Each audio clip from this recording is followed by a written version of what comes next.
राधे राधे सभी गुरु भक्तों को स्वागत है आपके अपने चैनल परम गुरु की वाणी पर। आज एकांत वार्तालाप दर्शन में श्री प्रेमानंद महाराज जी द्वारा व्यवहारिक जीवन में आए प्रश्नों के उत्तर प्राप्त करेंगे। जैसे गृहस्थ जीवन और संन्यास जीवन में कौन श्रेष्ठ है, ज़्यादा चुनौतियाँ किसे हैं, लोग आध्यात्मिक सवाल पूछते हैं पर चलने का प्रयास नहीं करते। ऐसे ही अन्य प्रश्नों का जवाब हम श्री प्रेमानंद महाराज जी द्वारा इस एकांत वार्तालाप एवं दर्शन में प्राप्त करेंगे। आओ सुनते हैं। राधे राधे महाराज जी, राधे राधे, सादर प्रणाम। महाराज जी, गृहस्थ जीवन या सन्यासी जीवन दोनों में श्रेष्ठ कौन है और क्यों है? चुनौतियां ज्यादा किसमें हैं? दोनों में श्रेष्ठ कौन है? दोनों बराबर है ना। हाँ, गृहस्थ से ही सन्यासी का प्रादुर्भाव होता है, समझना। जो संत महात्मा है ये पैदा कहाँ होते हैं? गृहस्थ से। गृहस्थ में तो पैदा होते हैं, इसके बाद विरक्त हो जाते हैं। विरक्त होने के बाद इनका पेट पोषण कहां से होता है? गृहस्थों से। जब हम इस पक्ष में देखते हैं तो गृहस्थ हमारी दाहिनी आंख हुई, और गृहस्थों को उपदेश देकर भगवत प्राप्ति कौन कराता है? संत जन। पाप रहित कौन करता है? संत जन। सतमार्ग उनको कौन दिखाता है? संत जन। तो दोनों आंखें हुई ना, एक गृहस्थ आंख हुई, एक विरक्त आंख हुई, और दोनों आंखों की एक ही दृष्टि है, भगवान। अगर भगवान की प्राप्ति नहीं की तो गृहस्थ गृहस्थ नहीं, वो विरक्त विरक्त नहीं। अपनी जगह दोनों महान हैं, कोई छोटा बड़ा नहीं। देखो, आप मानते हो संत बड़े हैं, प्रणाम करते हो ना, और संत आपको भगवान मानते हैं। वही संत है जो आपको भगवान माने। मेरे भगवान आए, सिया राम में सब जग जाने। सब में भगवान, तभी तो संत है। वो सब में भगवान देख रहा है। संत भिक्षा लेता है और शिक्षा देता है, दोनों का बराबर का नाता है, भिक्षा और शिक्षा का। वो मायाग्रस्त जीव अपनी माया के द्वारा संत सेवा करता है, वो ज्ञानी महापुरुष अपने ज्ञान के द्वारा गृहस्थ की सेवा करते हैं। गृहस्थ अन्न वस्त्र आदि के द्वारा संत सेवा करता है, संत तपस्या भजन साधना ज्ञान के द्वारा गृहस्थ की सेवा करता है। दोनों दोनों के पूरक हैं, और दोनों ऐसे हैं जैसे दोनों दो आंखें हमारी, लेकिन दृष्टि एक है। ऐसे ही दोनों हैं, गृहस्थ और विरक्त कहने को दोनों भगवान के लाडले हैं, दोनों का लक्ष्य भगवान की प्राप्ति है। अगर ऐसा है तो गृहस्थ धन और विरक्त धन, और नहीं तो आंख फूटी भी तो होती है? आंख फूटी भी होती है। अगर लक्ष्य भगवान नहीं तो फूटी है, वो अंधा है। जिसका लक्ष्य भगवान नहीं वो अंधा है, पक्का समझो। और लक्ष्य भगवान है तो वो गृहस्थ धन और विरक्त धन है। मार्ग किसका चुनौतियों भरा है? दोनों का। आप गृहस्थ का साधारण नहीं है, क्योंकि उसके पास नाना प्रकार की चिंताएं हैं। उन चिंताओं से ग्रसित होकर भी वो संत सेवा करता है, वो पशु पक्षियों की सेवा करता है, और वो कुछ भगवान का नाम जप कर लेता है। गृहस्थ के पास कोई कम चुनौतियां थोड़ी है। बेटी का ब्याह है, उसकी पढ़ाई है, ये मर गया, उसका काम, फसल खड़ी है, वर्षा हो गई, फसल नष्ट हो गई, फसल को बोना है, वर्षा नहीं हुई, बहुत तरह की आपत्तियां हैं। तो क्या विरक्त को कुछ कम चुनौतियां हैं? पूरे जीवन भर ब्रह्मचर्य से रहना, ना किसी से प्यार, ना किसी से अपनापन, ना कोई मनोरंजन, पूरे जीवन भर वो अपने को जलाता हुआ भगवान के चरणों में, बराबर दोनों की चुनौतियां हैं। वो चिंता से जलता है, अब बेटी का ब्याह करने के लिए गया, कहाँ कैसे, कितनी समस्याएं। तो अब तुम सोचो, तुम्हें भूख लगी, भोजन पा लिया, उसको भूख लगी, भोजन का ठिकाना नहीं। तुम्हें काम सताया, तुम्हारी पत्नी है, उसको वो केवल जलन सह रहा, जलन ही जलन जलन। कोई साधारण मार्ग थोड़ी विरक्त का। काम क्रोध लोभ मोह मद मत्सर सबकी जलन। आखिरकार इंसान ही कोई संत बना है ना, तो उसकी भी तो मांगे हैं। जैसे तुम्हारी मन की मांगे, ऐसे वो अपनी हर मांग को रौंद रहा है, हर मांग को दबा रहा है, हर मांग को। तभी तो तुम नमस्कार करते हो उसको, तभी तो नमस्कार करते हो। तो दोनों की चुनौतियां कम नहीं है, दोनों समान चुनौतियों वाले। एक प्रपंच की चुनौतियां तो एक प्रपंच को सहने की चुनौती। जितना साहस हो साधु, और टूट गया वो असाधु। तो गृहस्थी में बहुत बड़े बड़े पहाड़ हैं, पहाड़ की पहाड़ चिंताएं हैं। अब पैसे की इतनी आय नहीं, आजकल पढ़ाई का कितना पैसा लगता है, कितने, अच्छा कोई बीमार हो गया उसको पैसा लगना है, खेती कर रहा सिंचाई में पैसा, क्या क्या खाद पानी, क्या मतलब जिधर देखो तो पैसा पैसा, आय है नहीं। अच्छा जिनकी आय एक लिमिट आय है, खर्चा अनलिमिट है, अपनी अपनी सबकी मांगे हैं, सब परेशान है, सब चिंतित है। और जिनके खूब पैसा है वो शरीर की समस्याएं, नाना प्रकार के रोग से ग्रसित है, नाना प्रकार, वो अपनी लेवल से चिंतित है। साधु पूरे जीवन न माँ का प्यार, न पिता का प्यार, न पत्नी का प्यार, न पुत्र का प्यार, सबसे अलग जीवन। सोचो, तुम सोचो जरा, दिमाग से सोचो। ना मोबाइल देख सकते हो, न टीवी देख सकते हो, न फिल्म देख, टाकीज में लगता, संसार के कोई मनोरंजन सुख है क्या, आप बताओ? है उबली दाल रोटी हो, जैसे काम चले, जो भी भगवान व्यवस्था कर दे। तो मतलब समस्याएं दोनों में है। ऐसा न माने कि बाबा जी को बता, देखो बिगड़ेल बाबा जी बात अलग है। बिगड़ेल का मतलब मनमानी आचरण करे, खाए पे मौज मस्ती से केवल भेष, वो अलग चीज है। सच्चाई से अगर मार्ग में चला जाए तो खाने की धार है, तलवार की धार पे चलना है, हर समय जलना है, हर समय जलना है। महाराज जी ये इतने कष्ट क्यों झेल रहा है और वो इतनी चुनौतियों क्यों झेल रहा है? क्योंकि भगवान ने हमको जन्म दिया है, अपने अपने कर्तव्य का पालन करके हमें भगवान तक पहुंचना है। अब जैसे आर्मी में जाना है तो इतनी दौड़, इतनी ऊंचाई, इतनी लंबाई, वो पूरा सब पूरा सेट होना पड़ेगा, स्वस्थ होकर के फिर आपको जाना पड़ेगा। ऐसे परम पद भगवान की प्राप्ति करनी है तो ये सब करना पड़ेगा। तो वो गृहस्थ कैसे करे? नाम जप करते हुए अपने कर्तव्य का पालन करे, विरक्त नाम जप करते हुए अपने कर्तव्य का पालन करे। दोनों की अपनी अपनी पूजा है, भगवान अपनी अपनी पूजा से संतुष्ट हो जाएंगे। आपकी यही पूजा है, बच्चों को पढ़ाया लिखाया, नौकरी पेशा कमा के लाए और नाम जप कर रहे हैं। नाम जप नहीं किया तो फिर सब गड़बड़ हो जाएगा। पाप कर्म मत करो और नाम जप करो, तुम्हें वही गति प्राप्त होगी जो एक संत को प्राप्त होती है। पर कठिन है नाम जप करना, जरा सा काम करो भूल जाते हैं भगवान को, है नहीं? और बड़े बड़े काम है कि अगर उसमें एकाग्रता न करो तो काम ही नहीं होगा। अब एकाग्रता करो तो भगवान को भूल गए, यही चुनौती है। मामनुस्मर युद्ध च, भगवान कह रहे हैं मेरा स्मरण करते हुए युद्ध करो। तो भगवान का स्मरण करते हुए हम संसारिक कार्य करें तो भक्त ही हैं, और भगवान का स्मरण करते हम वैराग्य से चलें तो हम अपने सन्यासी हैं, हम विरक्त हैं। और दोनों का लक्ष्य है भगवान की प्राप्ति, दोनों को भगवान की प्राप्ति होगी यदि अपने अपने हिसाब से चला जाए तो। पराग जी नागपुर से। राधे राधे महाराज जी। गुरुवर, जब से आप हमारी लाइफ में आए हैं मेरी पूरी लाइफ ही सुधर गई है। मेरी लाइफ पहले बहुत असत आदतों से युक्त थी, आपके दिखाए मार्ग पे अभी चल रहा हूँ, आपको गुरु माना है। महाराज जी, बहुत से लोग आध्यात्मिक सवाल पूछते हैं लेकिन साधना का प्रयोग करने में उत्सुक क्यों नहीं होते? प्रश्न करने मात्र से थोड़ी बात बनती है। भोजन की सारी प्रक्रिया बनाने की पढ़ ले तो क्या उससे भूख मिट जाती है क्या? उसके लिए तो बना के खाना पड़ेगा ना। तो साधना के किए बिना प्रश्न निरर्थक है। आप साधनात्मक प्रश्न किए, आध्यात्मिक प्रश्न किए और साधना है नहीं तो आनंद का अनुभव होगा नहीं। जब आनंद का अनुभव नहीं होगा तो बातें करोगे भागवतिक और आचरण करोगे गंदे। आचरण करोगे सांसारिक और बातें करोगे भागवतिक, तो इसी को तो पाखंड कहते हैं, इसी को दंभ कहते हैं कि बात कर रहे हो सत्य की और चल रहे हो असत्य में, बात कर रहे हो प्रकाश की और चल रहे हो अंधकार में, बात कर रहे हो अमृत की और खा रहे हो मृत मृत्यु विष। तो ये फिर महत्व नहीं रहता। प्रायः कुछ परसेंट छोड़कर यही दशा है। बात करते हैं ज्ञान की और आचरण है अज्ञान के, तो उससे कोई लाभ नहीं मिलता। वो जीवन एक नाटक बन करके रह जाता है।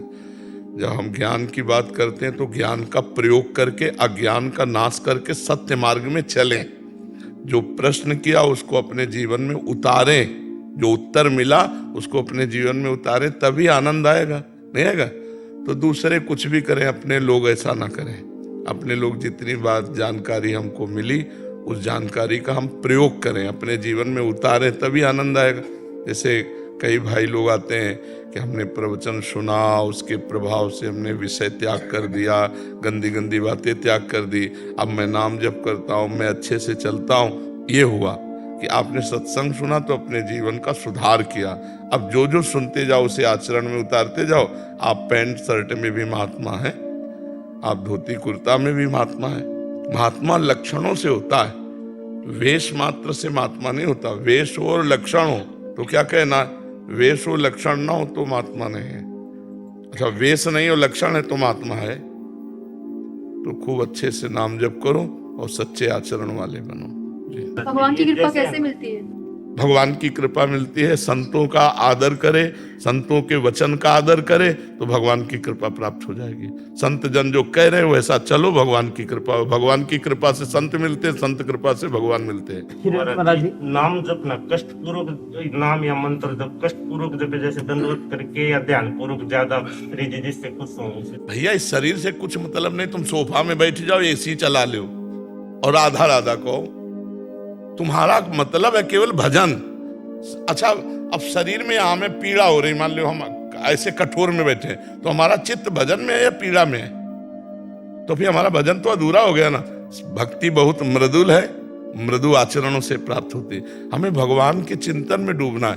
हमारा पैर समेटने से दर्द होता है तो हम पैर फैला लेते। अब हमारा पैर का चिंतन तो गया ना, पैर फैला लिया आराम से। अब राधा राधा राधा राधा राधा राधा राधा, हमारा लक्ष्य है भगवान का ध्यान, नाम का ध्यान करना। वो जैसे भी नाम का ध्यान हो, इस बात को समझ लेना।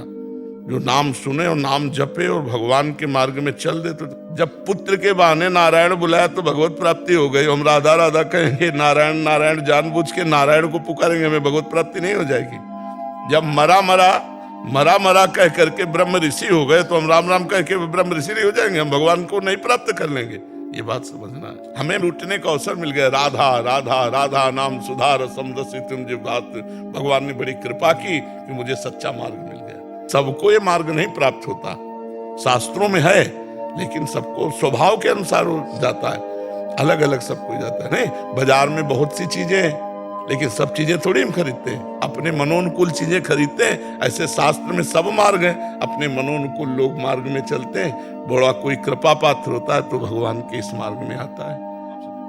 संकेत जाजू जी, औरंगाबाद से। श्री हरिवंश। श्री हरिवंश महाराज जी, भगवान के प्रति पूर्ण समर्पण, पूर्ण आश्रय की भावना कैसे आ सकती है? वचन से तो मैं बोलता हूँ कि मैं भगवान के पूर्ण आश्रित हूँ, लेकिन मन से पूर्ण आश्रित होने के लिए मुझे क्या क्या करना पड़ेगा? सबसे पहली बात, भगवत प्रेमी महापुरुषों का संग। प्रथम भगति संतन करि संगा, दूसरी रति ममु कथा प्रसंगा।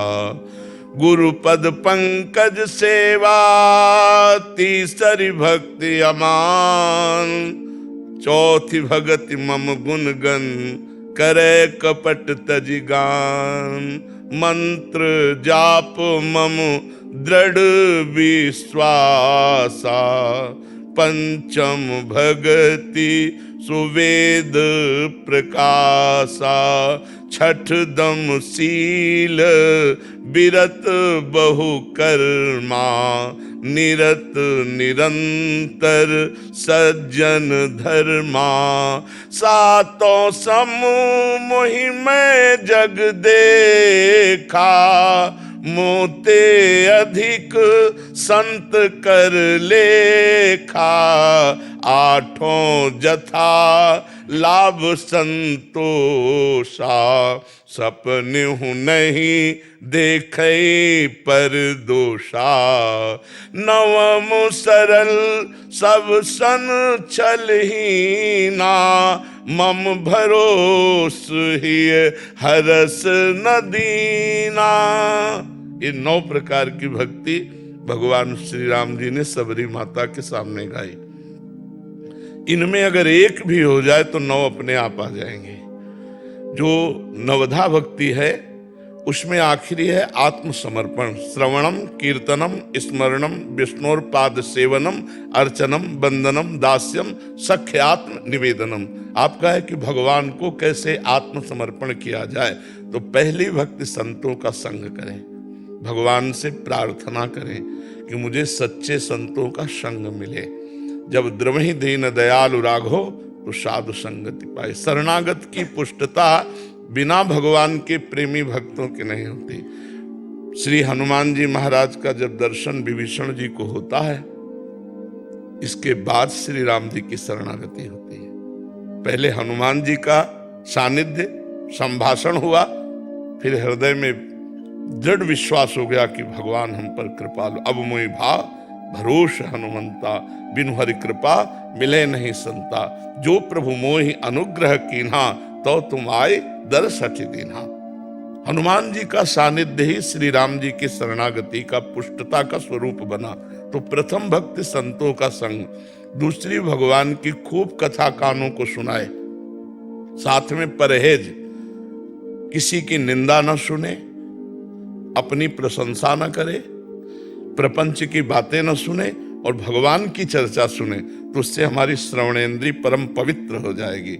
वाकेंद्री हमारी भगवान के नाम का कीर्तन, दूसरों की प्रशंसा भले कर दे, निंदा ना करे किसी की, अपनी वाणी से भगवान के नाम का जप, भगवान की लीला कथा कहना, इससे हमारी रसेंद्री वाणी पवित्र हो जाती है। इसमें दो हैं, रसेंद्रिय और वाकेंद्री, एक कर्मेंद्रिय एक ज्ञानेंद्रिय। और भगवान का भोग लगा करके हम प्रसाद पावें तो हमारी रसेंद्री पावन हो जाती है।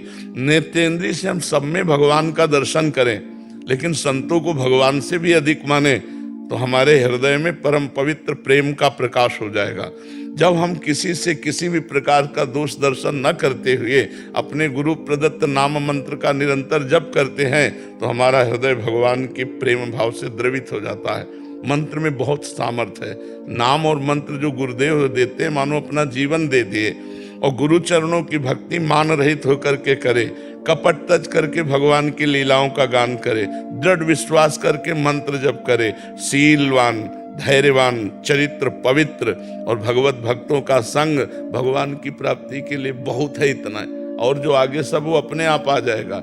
हर्ष दैन्यता का त्याग करके भगवान पर दृढ़ भरोसा रख करके जब हम जो भी कार्य करते हैं सब भगवान को समर्पित कर देते हैं, तो धीरे धीरे आत्मसमर्पण की स्थिति आ जाती है। शरीर समर्पित, वाणी समर्पित, मन समर्पित और स्वयं समर्पित। तनुवांग मनोभिर अमलय सोहम त्वयि वास्तिता। शरीर, वाणी, मन और स्वयं अर्थात अहम सहित समर्पण हो गया।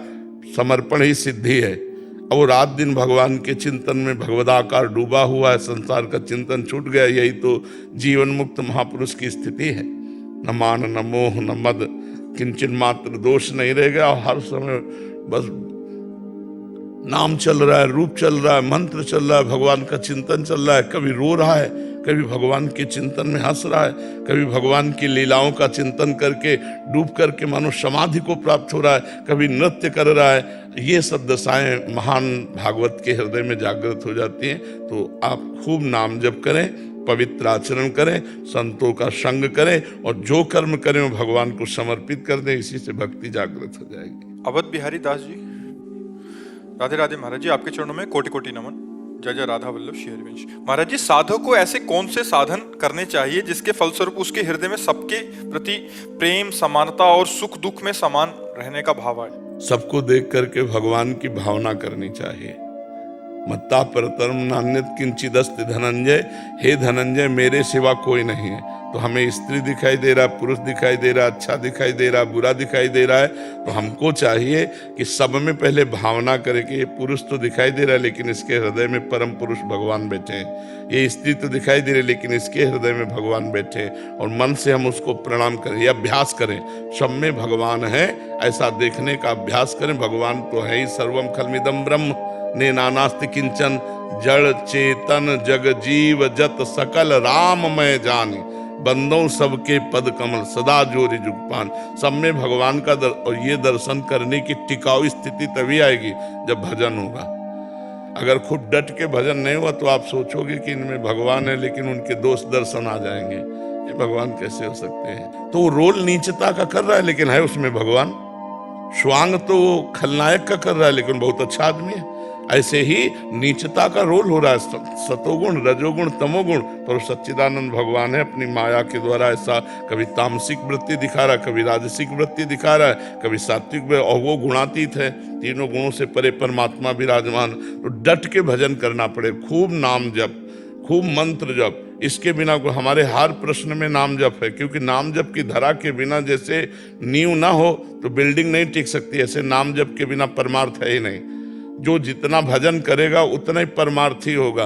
परमार्थ की बातें कर लेने से कोई परमार्थी नहीं हो जाता, भजन करने से परमार्थी बनता है। और भजन करो, सात्विक भोजन पाओ, गंदे आचरणों से बचो। जिन आचरणों को निषेध किया है शास्त्रों ने, उन आचरणों से बचो, अपने धर्म के अनुसार चलो, बस सब में भगवान की भावना करो तो सिद्ध होने लगेगी।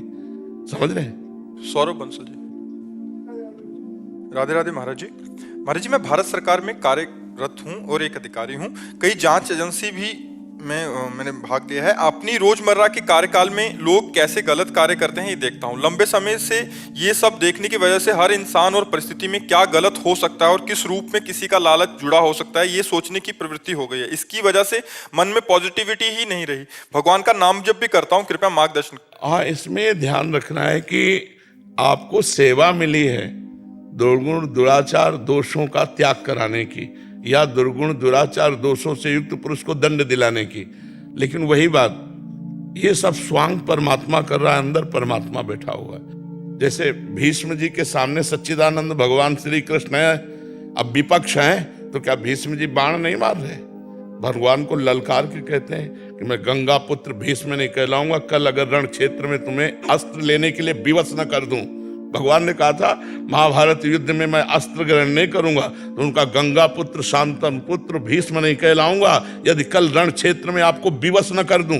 तो भगवान को विवश कर दिया, मार बाणों अर्जुन को सारथी रूप में भगवान ही है ना, विवश हो गए, कूद गए, रथ से उठाया रथ का पहिया एक, तब बाण रख दिया और कहा अपनो परण विसार भगत को पूर्व परण निभाओ।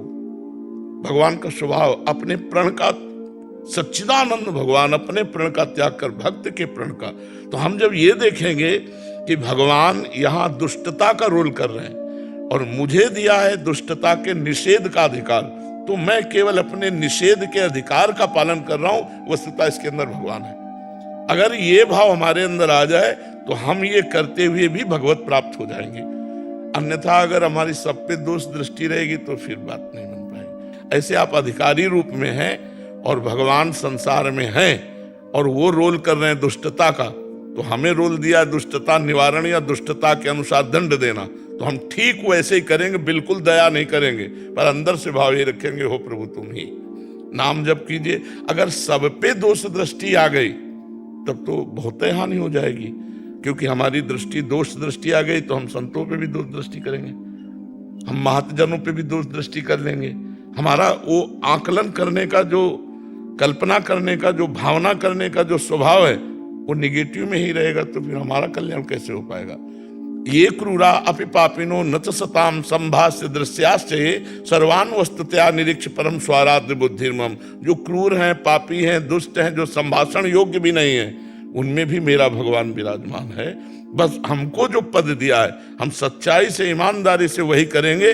जैसे युद्ध क्षेत्र में धर्म के अनुसार सामने योद्धा, चाहे पिता हो चाहे पुत्र हो, कोई भी हो, अगर वो उसका वध कर देता है तो किंचन मात्र उसमें पाप नहीं लगता। परिवार ही तो है कौरव पांडव। और पूज्य द्रोणाचार्य जी जो प्रत्यंचा चढ़ाना सिखाते हैं, उनसे अर्जुन युद्ध कर रहे हैं। जिन्होंने अर्जुन को प्रत्यंचा चढ़ाना सिखाया, जिन्होंने अंगुली पकड़ के चलाना सिखाया, वो भीष्म पितामह, कृपाचार्य, द्रोणाचार्य, इनसे युद्ध कर रहे हैं, लेकिन पाप नहीं लगेगा उनको, क्योंकि युद्ध धर्म का ऐसा नियम है। तो ऐसे ही आप अपने अधिकार के अनुसार, जो भारत सरकार ने अधिकार दिया, उसके अनुसार जो समाज के साथ आप व्यवहार करते हैं वो आपका धर्म होना चाहिए। हमको सब पे दोष दृष्टि नहीं करनी, जहां करनी है। अब जैसे अपना शिष्य अपराध करे तो दंड, और दूसरा संत अगर किसी कोई वार्ता भी करे कि वो संत, तो तुरंत रोक दे, नहीं, ये संत निंदा होगी, हमारे सामने बात नहीं कर सकते आप। हमारे शिष्य के लिए अधिकार है कि हम अपने शिष्य के दोष दर्शन करें, दोष वर्णन सुने और उनको दंड दें, लेकिन दूसरे संत के लिए नहीं। उसके भगवान रक्षक वो आके हमसे बात करे तो निराकरण कर सकते हैं, लेकिन हम ऐसे नहीं सुन सकते। तो सबके प्रति ऐसा बर्ताव नहीं करना चाहिए। सबके प्रति अगर हमारी बुद्धि वही तराजू से तोलने लगी दोष दर्शन से, तो हमारी हानि हो जाएगी। ठीक है, हाँ, इसके लिए नाम जप आप कर ही रहे हैं और सत्संग सुन रहे हैं, तभी नाम जप कर रहे हैं। तो सत्संग और नाम जप के प्रभाव से आप बचते रहेंगे। नाम जप आपके पापों का नाश करता रहेगा, सत्संग आपकी बुद्धि को प्रवीण करता रहेगा, तो ये सेवा भी बन जाएगी, भगवत प्राप्ति भी हो जाएगी, लोक परलोक दोनों बन जाएंगे। अर्जुन चौधरी जी। राधा वल्लभ जी। महाराज जी, आपके चरणों में कोटि कोटि प्रणाम। महाराज श्री, नाम चिंतन या रूप चिंतन करने के लिए जब हम ध्यान करते रूप हैं चिंतन की सामर्थ्य नहीं। नाम चिंतन करो, नाम के बल से रूप प्रकाशित होता। देखिए रूप नाम आधीना। रूप का प्रादुर्भाव कब होता है? ऐसे आंख मूंद देखो, अंधेरा दिखाई देता है। कल्पना करोगे तो भगवान की कल्पना तुम्हारे में सामर्थ्य नहीं कि कल्पना कर सको, भावना कर सको। तो हम नाम लिखें, राधा, उसी का ध्यान कर रहे हैं। अपने मन को एकाग्र, फिर देखना हो जहां राधा लिखते हो वहीं राधा रूप प्रकाशित हो जाएगा, वहीं कृष्ण रूप प्रकाशित हो जाएगा। पहले नाम पे ध्यान दो। अगर हम ककहराव मात्रा बढ़िया पढ़ लिए ना तो हम ऐसे कोई भी ग्रंथ पढ़ सकते हैं। अगर हमें गणित के सूत्र याद हो गए तो कोई भी सवाल लगा सकते हैं। ABCD बढ़िया आ जाए तो अंग्रेजी पढ़ना सीख जाएंगे। ऐसे ही अगर नाम जप आ जाए तो अध्यात्म पर विजय प्राप्त हो जाएगी। अध्यात्म की जो योग्यताएं हैं, जो सद्गुणों, सब अपने आप आ जाएंगे। जो राम राम कहना नहीं जानते थे, मरा मरा कहे, तो ब्रह्म ऋषि हो गए। किससे हो गए? मरा मरा मरा मरा मरा मरा। नहीं तो राधा राधा राधा राधा राधा। आपको कौन सा ज्ञान, कौन सा रूप रह जाएगा जो आपके हृदय में प्रकाशित हो? पर पहले नाम पर ध्यान दीजिए। हाँ, आप क्या कहना चाहते हो? और ये कहना चाह रहे हैं कि हम ध्यान करते हैं तो भजन के साथ साथ हृदय में एक और चिंतन रीलवत चलता है, रहता है, जो अभी हमने तरह 2-4 दिन पहले बताया है, सुना है आपने? 2-4 दिन पहले बताया है, एकांतिक में ही बताया है। एक दिन चिंतन में इस बात को पकड़ा कि साधकों को कैसे इससे निवृत्त होना चाहिए।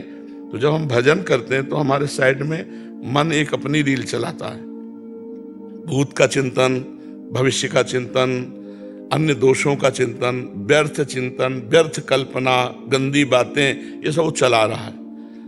तो वो हमारे मन की जितनी भी बातें हैं वो सब निकल रही हैं। हमको नाम जप करते हुए ना किसी बात से राग करना है, ना द्वेष करना है। वो अपने आप सब डिलीट हो जाएंगे। साधक उनको देखकर घबरा जाता है, किसी से राग कर बैठता है, किसी से द्वेष कर बैठता है। वो संस्कार नवीन बन जाते हैं, भजन में बाधा पड़ जाती है। चुप रहो।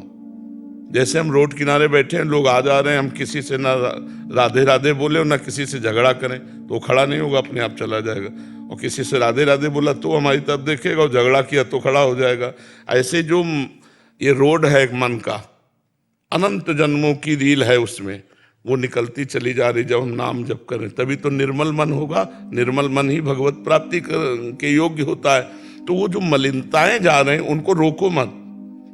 वो अपनी भावना दिखाएंगी, सुख, लोभ या दुख, किसी का द्वेष का चिंतन होगा तो जलन, बिल्कुल नहीं, शांत रहो। जलन उसी मन में हो रही, आप में नहीं। आप दृष्टा हैं, आप आत्मस्वरूप हैं, इतना तो समझिए। आप मनुष्य नहीं हैं, आप मन नहीं हैं, तो आप उसको सह जाएंगे। अगर आप मन बनेंगे तो आप जलने लगेंगे, भजन छूट जाएगा। लगेगा यार जब भजन करो तो और ज्यादा गंदी बातें आती है, तो वो आती नहीं है, वो मन से निकलती है। ठीक है, धैर्य पूर्वक भजन करो। तेज जी, राधे राधे।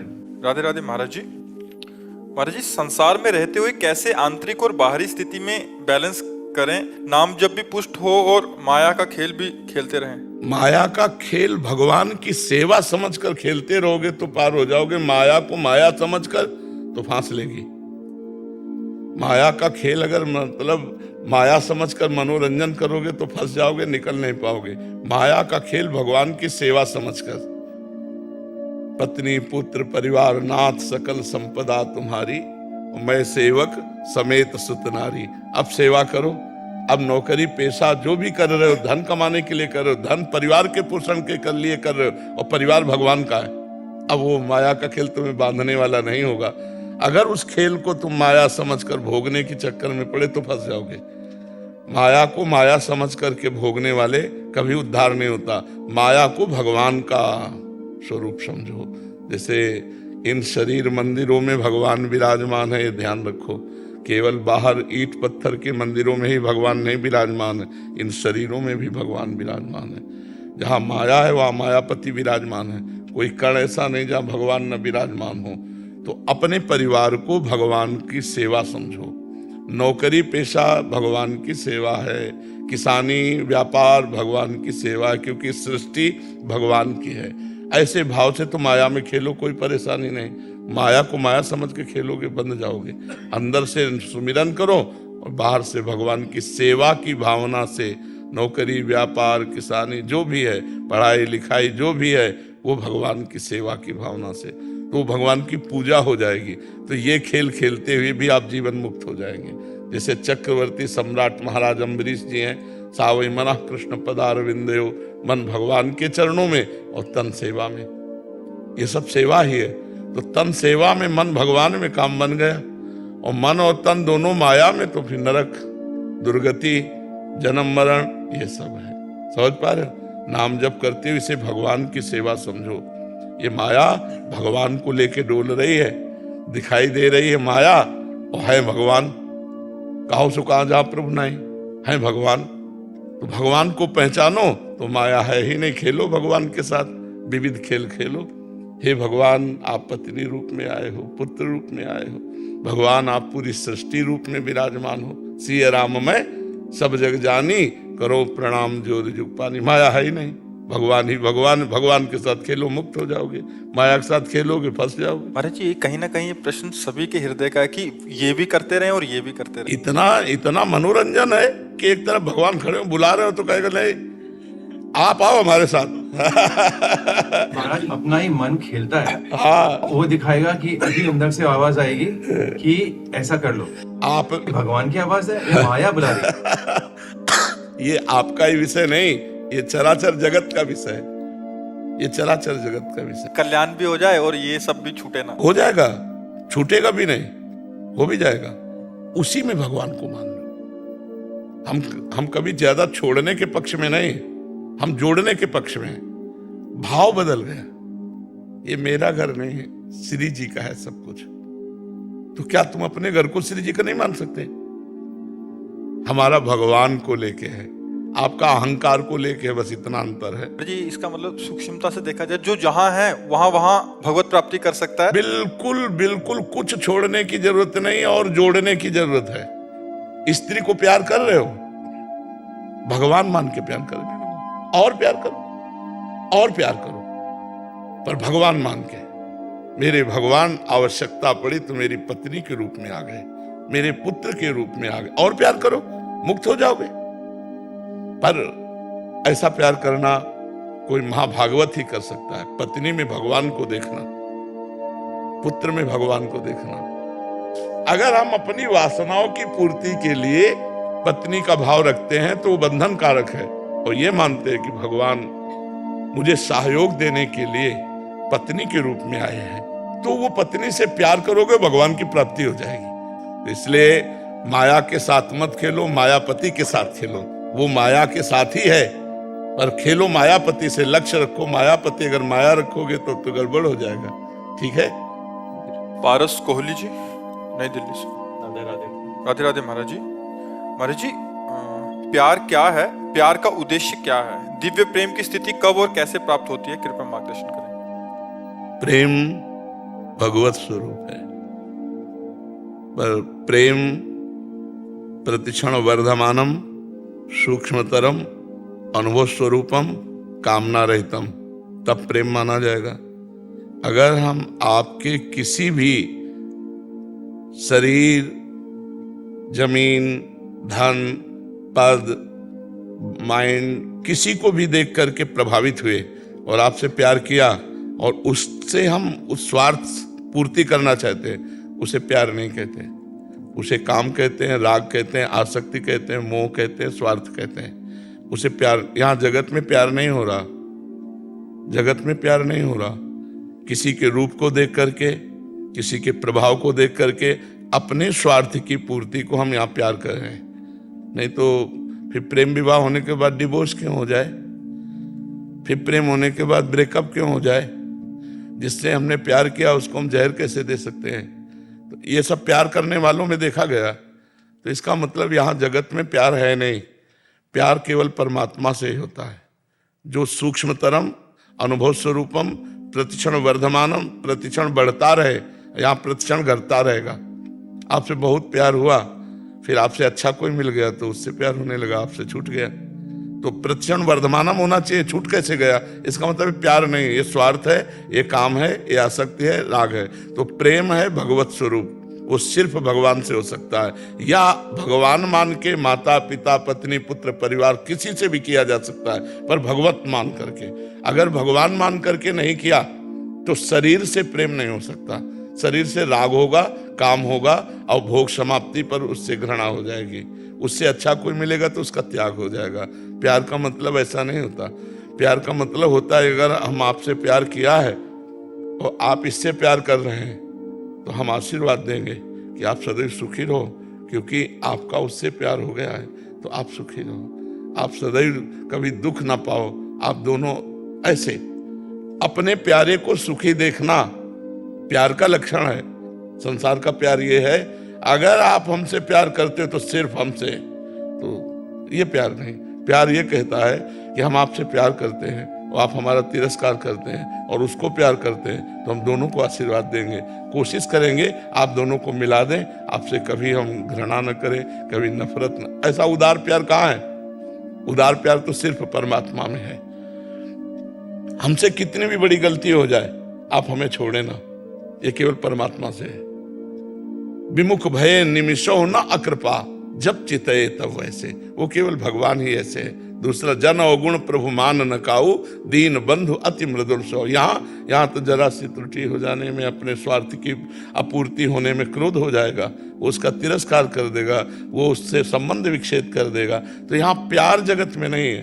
भगवान को लेकर के भाव करके, वो चाहे माता से प्यार कर ले, चाहे पिता से, चाहे पत्नी से, चाहे पुत्र से, चाहे कुत्ते से प्यार कर ले, किसी से भी कहीं भी, क्योंकि कहो सो कहाँ जहां प्रभु नहीं, हर जीव में हर कण में भगवान है। तो भगवान का भाव करके नामदेव जी ने कुत्ते से भाव किया तो विट्ठल भगवान वहीं प्रकट हो गए।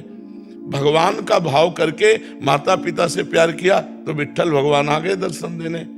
तो हम अगर भाव करें परमात्मा का तब तो उसे हम प्रेम शब्द देंगे, और अगर भाव परमात्मा का नहीं है तो वही प्यार जो तुम कर रहे हो वो स्वार्थ है, वो काम है, वो आसक्ति है, वो राग है। प्रेम इतना महान है कि जितने ग्रंथ पंथ हैं सबके ऊपर विराजमान है। पोथी पढ़ पढ़ जग मुआ, पंडित भया न कोय, और ढाई आखर प्रेम के पढ़े सो पंडित होए।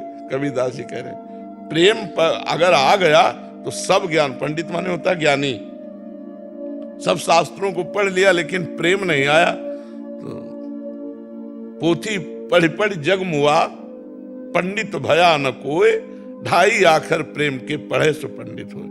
और वही प्रेम दिव्य होता है, और प्रेम परमात्मा को अव्यक्त से व्यक्त कर देता है। जब भगवान शंकर और गौ ब्रह्मा देवता सब की रावण के अत्याचार से पृथ्वी दुखित हो रही थी, तो कहाँ चला जाए, कैसे भगवान को पुकारा जाए, तो भगवान शंकर ने कहा, ते समाज गिरजा में रहू, अवसर पाई बचन एक कहू, हरि व्यापक सर्वत्र समाना, प्रेम ते प्रगट होए मैं जाना। भगवान प्रेम से प्रकट हो जाएंगे, सर्वत्र विराजमान है। पर वो प्रेम बिना नाम जप किए, भगवत सेवा किए, भगवत लीला कथा सुने, बिना सच्चे आचरण वाला तपस्वी बने, वो प्रेम हृदय में प्रकाशित नहीं होता। ये सांसारिक राग हो जाएगा, प्रेम नहीं होगा। प्रेम दिव्य होता है और प्रेम प्रतिक्षण बढ़ता रहता है, और प्रेम में कभी पूर्णता नहीं होती। छिनई घटे छिन बढ़े सो तो प्रेम न होए, अघट प्रेम पिंजर बसे प्रीति कहावे सोए। और जब प्रेम आ जाता है तो अपना प्यारा अपने नेत्रों में बस जाता है, इतने नजदीक हो जाता है कि पी मूर्ति नयनन बसे ते रस रहाय समाये, ये लक्षण सुन प्रेम के और न कछु सुहाय, और न कछु सुहाय फिरे अपने रस मातो, कुटुम देहते जाए छूट सब ही विदिना तो, जा जा पिए की बात सुने खोजत तिन गैनन, हित ध्रुव छिन छिन ले प्रेम जल भरी भरी नैनन। अपने प्यारे की याद करके वो रोता रहता है, उनके विरह में तड़पता रहता है। तो क्या प्रेमी का मिलन नहीं होता? बोले तन मन के बिछुड़े नहीं, वो शरीर के समीप है, मन भी उसी के पास है, पर चाह बढ़े दिन रैन, ऐसी प्रीति बढ़ गई है कि उसे भारी व्याकुलता हो रही है। प्रेम में कभी तृप्ति नहीं होती, प्रेम में कभी पूर्णिमा नहीं होती। इतना भूख बढ़ जाती है अपने प्रीतम की कि समीप रहते हुए भी दूरी के चिंतन की भावना मात्र से व्याकुल हो जाता है। गले से लगा है कहीं ये दूर ना हो जाए, ऐसी संभावना मात्र से उसके प्राण व्याकुल हो जाते हैं। तन मन के बिछड़े नहीं, चाह बड़े दिन रैन, कबों संजोग न मानहि, देखें भरी भरी नैन। अद्भुत चरित्र प्रेम का है। खूब नाम जप करे, भगवान की शरण में हो, भगवान के लीला चरित्र सुने, परोपकार करे, तो इसके प्रभाव से प्रेम प्रकट हो जाएगा। समझ पा रहे हैं हम? महाराज जी, आप तो हमारे नैनों में बस गए हैं सब। हमको इतनी आपकी फिक्र होती है कि क्या बताएं। हाँ, प्रेम का यही स्वभाव होता है। प्रियतम की प्यारे की फिकर होला, यही प्रेम का स्वभाव होता है। और प्रेम का ये प्रभाव होता है कि ये समझ में नहीं आता है कि ये सच्चिदानंदमय है या कुछ नहीं, वो मेरे हैं। और हमेशा लगा रहता है कि कब आए और कब आपके दर्शन मिले महाराज जी। धन्यवाद आप सभी गुरु भक्तों का। ऐसे ही महत्वपूर्ण सात्विक भजन और सत्संग सुनने के लिए हमारे चैनल को लाइक करें, सब्सक्राइब करें, शेयर करें। धन्यवाद। श्री राधे राधे राधे। श्री राधे।